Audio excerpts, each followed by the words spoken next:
Hi everyone, I'm doing my John Maxwell for today, and today's leadership teaching is Bloom Where You Are Planted.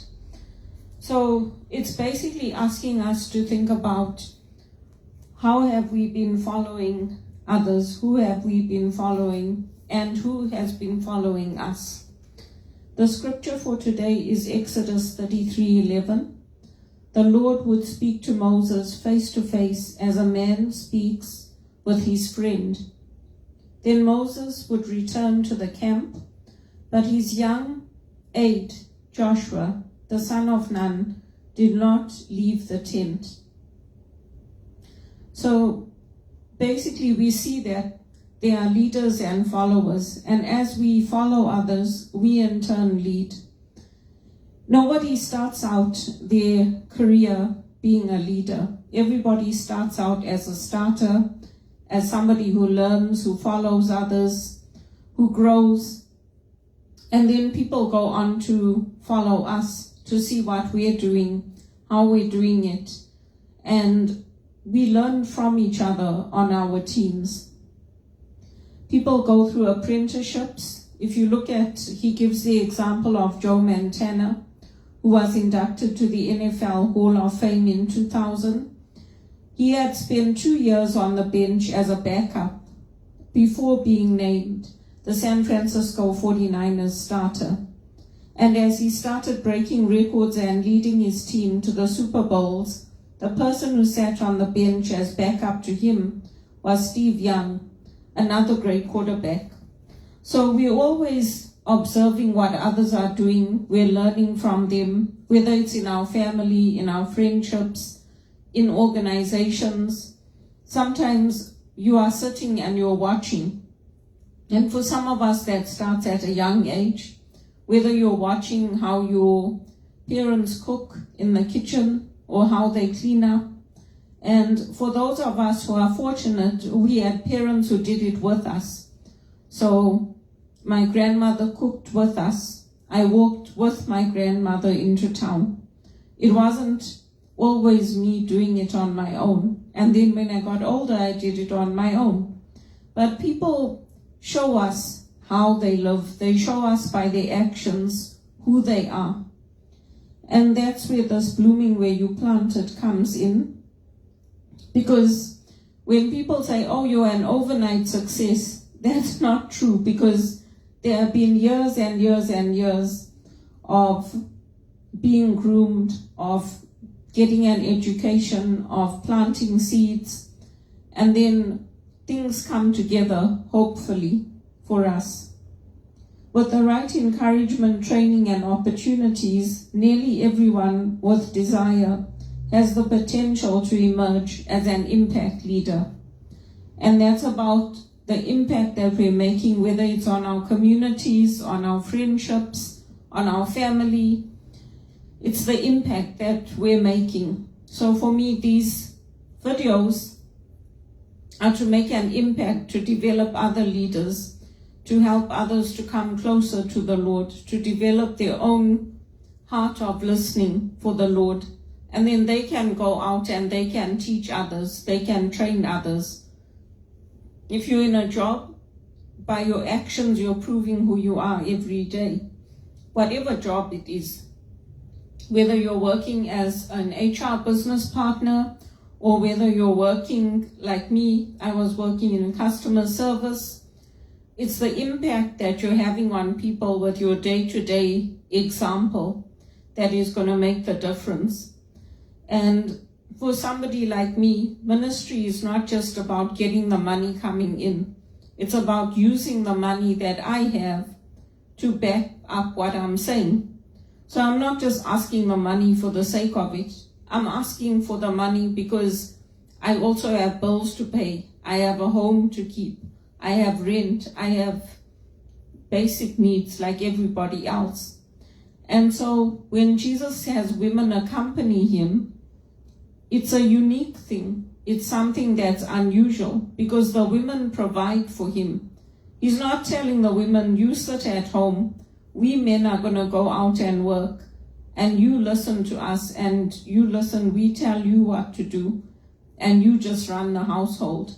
He has the women who are contributing to his ministry. He has the women accompanying him. He has women in leadership roles. He has women who he's standing up for. So it's important for us as women to remember that and to see that in the scriptures, to see how Jesus calls us to sit with him, to listen to him, but also to go out and to take action. And for me, that's through social media, as an influencer, as a Maxwell speaker, as a spiritual director. Wherever you are, you're making an impact. Wherever you are, you're making a difference. So for me, because I don't have a job, I don't have an income coming in, I'm asking for help. That doesn't mean tomorrow things could change and I could land a fabulous opportunity. But right now, I do not have an income, and I haven't had an income for over a year. And they extended the EI benefits, but for me, it's come too late because I filed the claim. I went on to check, and they denied it. They said that I can't do it because I don't have enough recent hours. So I have no compensation. That's why if people can contribute, if they can send me money, if they can help me in this extreme difficulty, I would appreciate it because I don't even have welfare, social assistance that I can rely on. And it's not like I'm just sitting back and saying, oh, I'm not going to do anything. I spend the whole day, most days, applying for jobs. In between, I might have the tennis on, or I might listen to mass, go swimming. I keep active. But today I just focused on my job search. I didn't go out anywhere. So that's how ministry work is, and that's how the seeds come off blooming where you are planted. The next generation coming up is watching what we are doing, not only what we are saying, because our actions speak louder than words.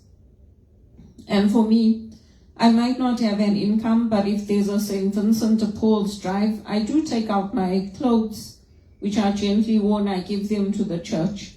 I do take care of my home. I wash the curtains, I sweep the floors. I look after somebody else's property as if it were my own. And we are entrusted in the same way with the earth, because one day we're going to die. Whether it's today or tomorrow, we're all going to die one day. And so we are entrusted to be stewards of our gifts, of our talents, of whatever we have, and to help others, to make things better for others, not to make things worse. So that's where I am on my journey. And it's very heartbreaking when you're sitting at home and you're highly qualified and you're educated and there's no opportunities to use your skills in paid employment. But some of us are looking at how else can we do this. That's why I send out my GoFundMe link. That's why I put out my messages saying that I need help, I don't have work. And this is not something that's started now. It's from the time I came to Canada, and it's discrimination. But despite all the challenges that I've had come against me, I have pulled myself up by the boots of my, the straps of my boots on my own. I have done it because I've gone out there, I've gone to employment agencies, I've gone to social services, I've picked up the phone and called people, I've looked for loans, and when you're not working, you can't even get a loan. If I was working, at least I could have applied for a loan. I can't even apply for a payday loan. So that's why I put out the appeal that if anybody can help me with whatever it is, I would be grateful for it. And I'm not just turning to family all the time. I sent my request to a lot of people who are connected with me on LinkedIn, past managers, executive. I sent it to people at Teleperformance because I did a good job there. So if they can help me with some money, because they're working and they have good incomes, that will help me in my ministry. And in fact, if they want me to stay at home, I can stay at home.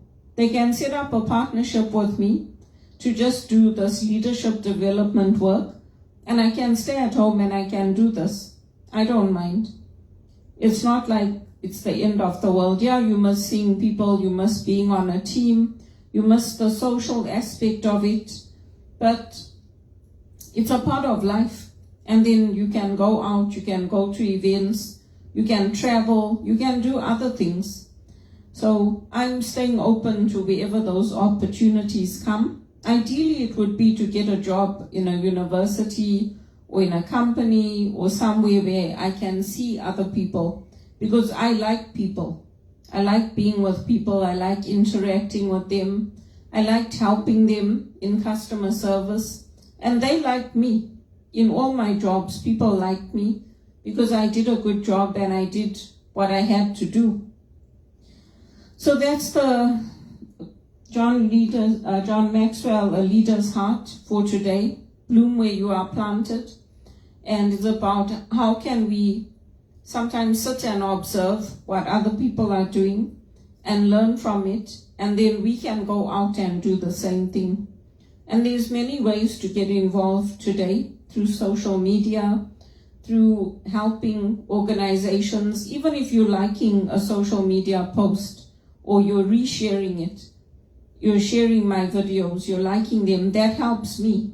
If you're watching them, that helps me, because then I know at least I'm reaching people. And yes, sometimes we've done the same things, we've done different things, but for me, this is my livelihood. This is my way of persevering and pushing forward. I didn't become a spiritual director for nothing. And so I have to get an income coming in, and I can't give up on sending out my applications, on proving that I can make my own decisions like I always have from a young age. And sometimes it is overwhelming, like when I had all the doctor's appointments, they all came one after the other. And there were so many of them, I was even getting sick of it. I was like, what? It is so many appointments. Because in the past, I just had to do my annual checkup and then the blood and urine tests, and they did all of that in one place. This time I had to go to 3 or 4 different places, get different tests done, and it was like, oh my God, when is this going to end? But I took care of it.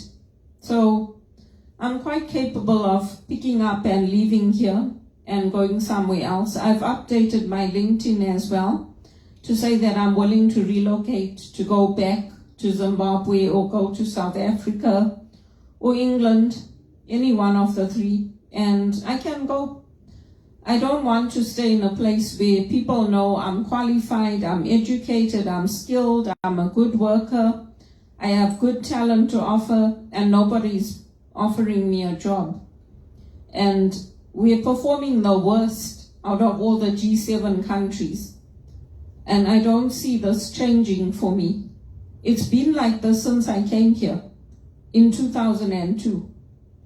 So I don't see things changing. It's either, oh, it's your accent, or it's the way you dress, or it's, oh, you don't have enough credentials, or you have too many credentials, or you don't have enough of this, or you're too much of that. It never ends. But I have what I have, and that's what I want to use. My HR skills, my administration skills, communication, being able to get things done, being able to build relationships with people, to influence and help the next generation coming up. I've helped a lot of elderly people as well. So I have a lot to offer, and I have bloomed where I am planted. I always say I don't know why God brought me to Canada, because I feel it's a waste of a life. Because, yeah, you can help others, you can have an impact on others, you can lift up your community, but if you yourself keep on landing up broke, with no money, no finances, no property of your own, and you're propping up somebody else's dream, to me that is not success. I came here because I wanted to make my money, to earn my way, to have a property of my own, to be able to save, to be able to start a family. None of those things have happened for me. Not one. Not one of them has happened for me. I had a property, but then I lost it because of the economic situation. And I've made good decisions. I've created wealth in this country. I've created help to create economic situations that are empowering others, empowering women in Africa, South Africa, Zimbabwe. I've done well in all of those things, but the finance piece is missing. And that's what I want. I want the money to start coming in. Because you don't go to university to choose a life of poverty. You don't become a spiritual director to choose to live in a tent or on a kibbutz somewhere. That's not the end game. So I hope that helps you. And if you know of anyone looking for somebody with my skills, with my talents, where I can work and earn an income for speakers, then put my name forward and let them know that I'm available. And also if you know anyone who has some money that they can give to me, that they can send me either via email through PayPal, or they can contribute to my GoFundMe, let them know about that too. Because it's not a joke for me. It's very serious and I need the financial help. I don't have any income coming in. I don't have any EI. I don't have anything. So I would really appreciate that.